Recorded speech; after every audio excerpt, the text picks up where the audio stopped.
Hello and welcome to the United Community Channel. My name is Jack and this is your match reaction. Manchester United 7, Barnsley 0. And Man United's biggest ever win in the Carabao Cup. So look, a great performance, a great win. Before all the opposition fans jump in, we know it's only Barnsley, all right? So don't get too carried away. But you don't win 7-0 that often. So happy days. Guys, please do smash a like on the video before we jump into it. If you haven't done so already, hit that thumbs up. Helps the channel out an awful lot. Do hit subscribe if you are new to the channel as well. As always, we've got a couple of the official channel members in. We've got Chris and Ben. How we doing, boys? Oh, good. Well. All good. Happy days. Happy days. And as well, guys, anybody watching, get your comments into the live chat as well. Or if you're watching it back at a later date, let us know in the comment section below. Chris, I'll start with you. Good performance, professional, clinical. No negatives, really, I don't think. Has there?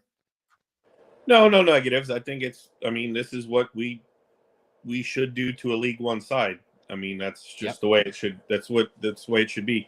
Was a little leery at the beginning with the lineup and everything like that, but it all worked out. Christian Eriksen showed up and showed out and took in, was a leader on the pitch and stuff. Ugarte looked great for the time he was on the field.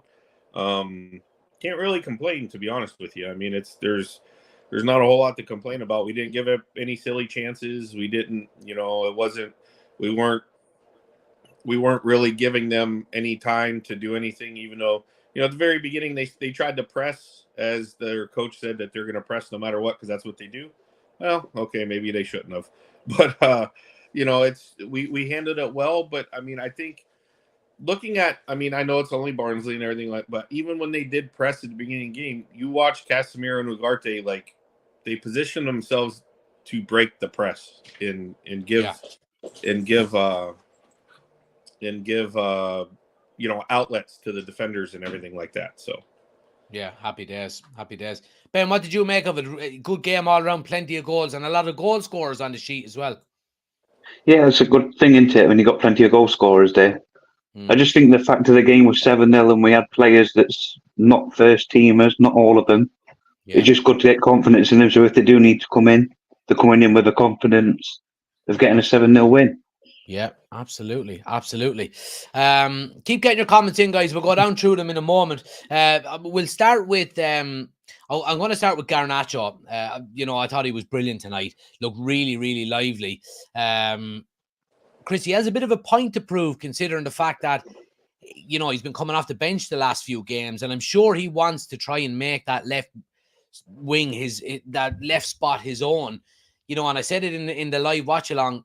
Is there an argument now that he has played on that left-hand side and he's done really well tonight while Rashford has played through the middle? Does that give him the edge in terms of maybe taking that left spot, or do you think it's ultimately going to be Rashford again?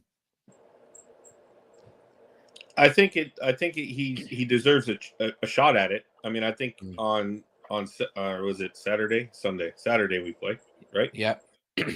I think Saturday that I think he deserves to get the start, and I think it really should be Garnacho and Ahmad as the wingers, and give Rashford a break, because I think if you watch how Ten Hag has done things, he always talked about rotation. So this may be the rotation time that Rashford sits and then he comes in, and then I think you really start to see that a little bit more, keep everybody fresh. I think that the way he played tonight, you can't complain about anything that he did. I mean, I know we can always nitpick a little bit about decisions and everything like that, but I think that he played great. He went after guys. And, I mean, to be honest with you, our three frontline players, they all played really well. I mean, they went after guys. They did what they needed to do. Anthony went after people. I mean, he's not as successful as Garnacho and Rashford, but he still played well, So, I mean, I can't really complain. And I think Anthony needed the time. So that way, when, like Ben said, if he is called upon in a game, that he's going to come off the bench and have the positive vibe at that point. Yeah, absolutely. Speaking of positive vibes, Rashford looked good tonight, Ben. He looked like a guy who was a little bit more interested than we would normally see from him over the last couple of I suppose, well over the last 12 months. Look, again, we do have to reiterate, the opposition wasn't the toughest and sternest of tests. He did play through the middle, but he looked sharp. He looked alive, and he took his chances when they fell. Yeah, but we've been saying it, haven't we? He plays with confidence, don't he? He needs the goals, and he's getting them. So just let him keep going. Yeah. And it's a tough one with Garnacho as well. If he starts on the there's no wrong decision, is there? You can start any of them on the left. After tonight, they're both there. Yeah, and on the basis of tonight's performance, would you prefer to see him through the middle, or would you prefer, would you prefer to see Garnacho out of the team and Rashford on the left, or would you rather have Rashford through the middle with Garnacho on the left? What way does it fall for you? To be honest, I'd play Rashford on the left. Yeah. Whether you drop Garnacho or not. But I just think that if we're going to do it, I reckon Garnacho will be more of an impact sub than what Rashford would, if you're going to do it that way. I agree. I do think, and Rashford has proven that he can make that impact when he comes off the bench. Is that something, Chris, you would probably agree, disagree? Because look, and the reason I'm getting into this is we know that Garnacho has been proven to be, able to score goals when he comes off the bench late in games. Yes, I mean, there's no doubt in that. I think that's a proven thing. But at the same time, I think that when you play well enough to earn the opportunity to start, then you start. And let's be honest, in the previous games up until today, Rashford has not shown out as well as he did today. But I'm not going to take anything away from him. But I do think that it will be an interesting thing to see if he does. I have a sneaky suspicion that he's going to start Garnacho, Rashford, and Ahmad on Saturday, because if Ugarte and Casemiro and Bruno play, there's a lot of balls that can be played through balls and positive balls going forward and everything like that, because I think that midfield does some wonders, because you're gonna maintain the ball a little bit more, because with the way Casemiro played today and the way Ugarte plays and everything like that, you're gonna find searching balls. You're gonna find progressive balls through the midfield to the forwards. So it wouldn't surprise me if that happens and you see Xerxes come in, off the bench or something, because I mean, as well as Xerxes played, I think that Rashford is kind of shown today. Well, if we play that style against Crystal Palace, then I don't see a problem with it. It's not a bad thing. It's just an alternative way of looking at how we play at that point. Absolutely, yeah. Great points. Right, let's get down through some of the comments here. See what people are saying. Let's see. Blah, blah, blah, blah, blah. Where do I start? I'd have to agree with Rio. Give Rashford man of the match. Rashford is back, says Dylan. Arsenal for life says 7-0 reminds me of a certain Liverpool game. Yeah, well, you can't talk considering the time we bet ye 8-2, you fucking fraud. Let's quickly move on. Dylan says Rashford man of the match. I award to him. Finn says we need this out of Rashford every weekend. Oshin says we're all positive and it's great to see, but let's stay grounded. 10 goals against Premier League whipping boys and a team 3 leagues below us. Only joking, we're going to win the league. All right, fair enough. No, I do agree. Look, and again, we've mentioned it on this channel on numerous occasions. We don't get too down when we lose. We don't get too high when we win. So let's enjoy it. 7-0 doesn't come around too often, but, we have to be realistic as well. D says, must be mental being an Arsenal fan and having to refer to other teams to get a sense of accomplishment. I love it. Robbie is in. He says, I'd play Rashford through the middle. I like the bin dippers. They have a fluid front three. He doesn't need to be a traditional number 9. Rashford, Ahmad, Garnacho interchanging would be class. Yeah, it's a good point there, because we did see Rashford a few times tonight drift out onto that left-hand side.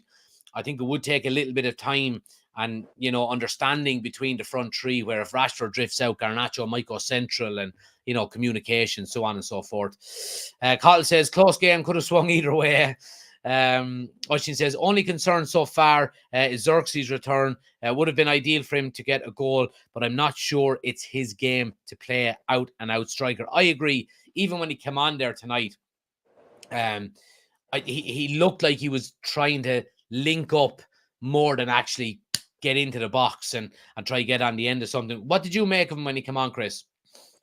I agree. I mean, I think I forget where it was on, but Ruud Gullit was talking about how Xerxes plays for when he played the last game for the Dutch team, that his real big key is his link up play and how much better of a team that they are on the Dutch side because of his link up play. And you don't just have a guy just standing there as the out and out number 9. So, I mean, we just have to take it in stride as how are we going to play? What are we going to set up as, and how are we going to attack a team? You know, maybe some games Xerxes better because he's going to link up and we're going to have more possession, and you got to learn how to run off of them. But again, in saying that, everybody's got to understand across the front three or across, you know, the midfield and everything, that if Xerxes on, and this is the way we're going to play. So what runs are you supposed to make compared to if Rashford's playing up top or Højlund's playing up top or anything is, you know, but it's a good problem to have. It's a very good problem to have. And it keeps the opposition on their toes as well. Yeah, absolutely. Yeah. I mean, because you make center backs change the way that they're playing. Like, if you have Xerxes coming in and looking at blink-up play, then that's going to draw a center back out away from, you know, just standing on the back line. So, you know, that's going to help Rashford make that cutting in run, or Garnacho or Diallo or anybody like that. So, you know, we just gotta again, it's early. We got to learn how to play with each other and make it all happen. Exactly. Miguel says, I would have loved to see Wheatley get some minutes, to be honest. Yeah, look, I understand that, but again, I mean, you can't do everything. I think it was more important to try and get Xerxes out, maybe get a goal, but look, Wheatley's time will come if he's good enough. Finn says, this game couldn't have came at a better time. That dressing room must be hopping. Great take from Chris, says Ben. Oshin says nothing worse than searching balls. Finn says they hadn't one shot on target. Ugarte has scored. Has shored us up already. Now let's talk about Ugarte. I thought he was brilliant today. Yeah, go on, Chris. You're shaking your hand. I'll go to you, and then I'll come to you on a pen. But he again, opposition taken into account. He looked really, really good today, didn't he? Like, he was winning his tackles. His positioning was good. He's got a good pass in him. His head is always on a swivel. He's scanning all the time. I was very impressed. I am too. I mean, and that's what I saw out of him when he played for Uruguay in the Copa America. And I was coming back from work and everything during halftime, and I was talking to a buddy of mine, and he was just like, "What do you see out of him?" I go, I see what everybody wanted out of Enzo Fernandez from Chelsea, but Ugarte's better. I'm sorry. I just think he is. I just think cheaper. But the thing is, like, as I mentioned in the live, it's when he receives the ball, it's not he receives it and it's going back to the same place it came from. He receives the ball and he's already looked over his shoulder, so he knows he can let the ball come through, and he can switch the ball and he can go to the other side. He's progressive. He doesn't just, it's not just like you said, like, he's not just breaking up plays and everything like that. He knows how to possess the ball and how to move the ball forward. And I think that's key. And that's what we lack in the midfield, and his positioning, like you said, head always on a swivel, his positioning. He's always in a spot that he gives someone an opportunity to give him the ball. Yeah. And absolutely. I think that's he's going to work wonders. I mean, and I think, even with Casemiro there, like, those guys are like, it's just going to help the defense. Yeah, absolutely. 100%. And on that one then, Ben, there's a lot of question marks around, Ugarte and Casemiro, but I think they proved tonight that they can play together. What did you make of his performance in general? Yeah, Ugarte is what we've been missing into. Is that piece that we need. And like I say, with Casemiro now, I know he gives the ball away a few times and that, but it just shows it up a bit more within there, don't it? Yeah. Like you say, Ugarte can just say, Casemiro, go and do what you need to do. If you lose it, I'm here. Exactly. It gives you that little bit of freedom to express yourself further up the field, really, doesn't it? Where players can just go and play. And I love the fact that he's got blood all over himself as well, which is just brilliant. You know what I mean? He's got it on his knee. He knew what he was doing there. He had a bit on his knee, and then all of a sudden he's just doing that with it. You know what I mean? He fucking knew what he was doing. But I mean, if you think about it, Jack, the way that Casemiro and Ugarte play together as a double pivot, if you want to say that, when they were in the middle, that allows you to play with someone like Eriksen, who doesn't have the pace to always track back or get back. He can stay more advanced and just look to pick them balls out and link the play. Because Eriksen will get in the right spots, and he'll be there for you to make the pass, and then he'll make the next pass and everything. So you take that and you couple that with, can you imagine if Bruno plays in that spot where Eriksen stays central and does those kind of things? How many open balls he's going to get and be able to service and be able to get balls through. There was, I don't know if you were in the chat at the time, but there was somebody quite critical about Bruno Fernandes in the live chat. What's your take on that? The fact that Bruno tends to stray a little bit, where Eriksen is more, he's more positional. His positional sense is probably a little bit better.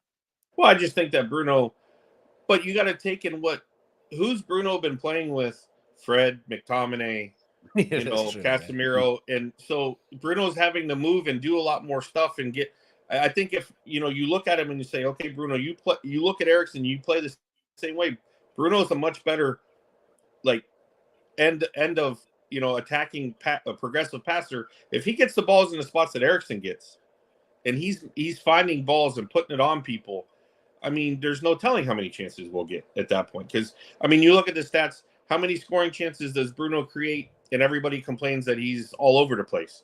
Can you imagine how many he create if he's central and he has that ability where he's not having to run all over the place to cover or try to find the ball, where they're going to find him?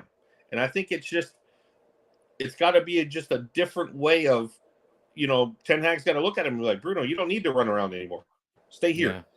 Stay here and dish the ball and go at that point. And I think it could be fantastic, to be honest with you, because now you have two stalwarts in the midfield that now you can let Bruno stay central and he doesn't have to run as much, and he's not going to get burnt out. Yeah. Absolutely. Let's see. Donald says Rasmus and Xerxes up top together will be unreal. Neither are good enough by themselves. I love Rasmus, but he needs Xerxes as a false nine up there. Well, you are then going to lose somebody. That's the thing. You're going to lose somebody either behind, in midfield, whether it be Bruno, Menu, or Ugarte, or you're going to lose a winger in Ahmad or Garnacho or Rashford. Something has to give if you play both of them. At the moment, I think if Rasmus comes back and he's fully fit and he's flying it, I think Xerxes misses out. I think at the moment. But again, like you were saying, Chris, it's options where you don't have to play the same formation week in, week out, and you can mix and match as you go. You know what I mean? Mm-hmm. D says, we spoke a lot about it last season. We've sorted out the spine right up the middle with Yoro, De Ligt, Ugarte, Xerxes. Let's see. Anything else there? Bruno's the heart and soul of United. Eriksen doesn't have the legs to stray. Well, that's a good point as well. He doesn't have the legs to get up and down. So, it's probably beneficial to himself. And he's smart enough to know that as well, I would say. Did anyone else think? Sorry, go on. But you can take that the other way and say, Bruno, you don't need to have all the legs because now you don't have to stray. Exactly. You know what I mean? Just you stay there. More efficient. Don't worry about doing everyone else's job and just do your own. Mm-hmm. You know what I mean? Yeah, I agree. Ben, I want to talk to you a little bit about like substitutions were made tonight, so on and so forth, with a strong enough team out. Are we finally starting to see some depth within this Manchester United squad? Where we've got lads. Now, I know obviously we didn't have the strongest team out, but if we had our strongest team out there tonight, you're still going to be bringing on the likes of, a Casemiro, a Kobbie Mainoo, whoever the case may be. It looks like all of a sudden there's a bit of depth there with three of our top players still out in, Mount, Shaw, and Rasmus Højlund. It's starting to look good. Yeah, 100%. look at that. We just had a conversation there. How do we fit Xerxes into the team? Exactly. Yeah. When have we had that problem? Yeah. Absolutely. So even if he's sat on the bench, it's somebody on the bench to come on, isn't it? Yeah. Somebody can come off the bench and change the game. Whereas last season we had games where we were looking at the bench thinking, what's plan B? What do we do now? Yeah, exactly. Yeah. And Chris, is it to me, it strikes me as a squad that, mightn't be too, I don't think there'd be a lot of lads pissed off if they don't play every single game, and the players are disappointed when they don't play or they don't start. But I think, I don't know, it just doesn't strike me as the type of squad that would go, now, you might have, like even Garnacho, for example, is not starting every game, comes on and does the business today. Is that something you would agree with, or it's something that Ten Hag has to get right regardless? Yes, but there's a fine line in that, because if you keep coming on and you're doing what you need to do, but just like Kobe Mainu didn't come on because and Garnacho, because we can't burn those players out. Exactly. So you have to manage minutes as much as, and I mean, who's better than Pep? I mean, Pep manages minutes. Because sometimes when you look at a City game, you go, man, look at that team. Why are they playing that way? But here's the thing, like, you have, as long as we're set up to play and those guys know it, then I think they'll be fine, because they're just going to be that much healthier. But going back to what you guys were talking about, like Ben said, how do you fit Xerxes in a team? And I got to be honest, how do you fit Mason Mount in a team? Oh yeah. Like, that's, I mean, no offense, it's a really good problem to have him be able to be there, but he's going to have to come back and, like, not that he didn't need to prove himself already, but he's going to have to show out a little bit in order to get some minutes, because, I mean, if Eriksen plays the way he does now, and you have Ugarte and Casemiro and Kobe Mainu, Bruno Fernandes, and Bruno, Mount's sixth choice. I mean, it's a good problem to have, but at the same time, like you said, it's like Ten Hag came out in a couple interviews ago. He said, the biggest problem now is rotation. Yeah. Like, he's got to get the rotations right. And that's key. I mean, Luke Shaw, I don't think Luke Shaw is going to be back until after the next international break, to be honest with you.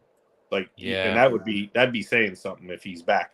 Because the last I heard is, like, there's no timetable on his return. And at that point, right. Which is, it's sad, but, we can, I think we've gotten used to it. We've gotten used to it, but we have the depth to now, I mean, Toby Collier can't play against Premier League teams at left back. I mean, we see that and everything like that, but we still have that issue. But I mean, we got a lot of things that are going right for us right now. Things coming back. I mean, this Saturday is going to be a test, because Crystal Palace isn't a slouch. Oh, and they've been a bit of a bogey team for us over the past few years away from home. Yeah, they have. The only good thing is, I'm glad they don't have Michael Elise, because he's usually the one that is the catalyst that does it to us and everything like that. Yeah. But honestly, I didn't see the Bayern lineup. Is he even playing? He scored 2 goals tonight. Oh, did he? Okay. Well, he scored 2 when it was 6-2. I checked, and he had 2 goals scored at that stage. But yeah. I mean, that's the question now, is like, we got players and we're going to put a team out there, but just like City, sometimes you don't have to play everybody, and you got to play certain players, because you got to we're going to play a lot of games. Yeah. I mean, that's just the crux of it is, I mean, I think we're going to play just as many games as, when, like, we set the record for the amount of games played. We missed it by the amount of games that, compared to the maximum, we were just right under it. I think we're going to be right there again. So, I mean, you got to have the players. We played,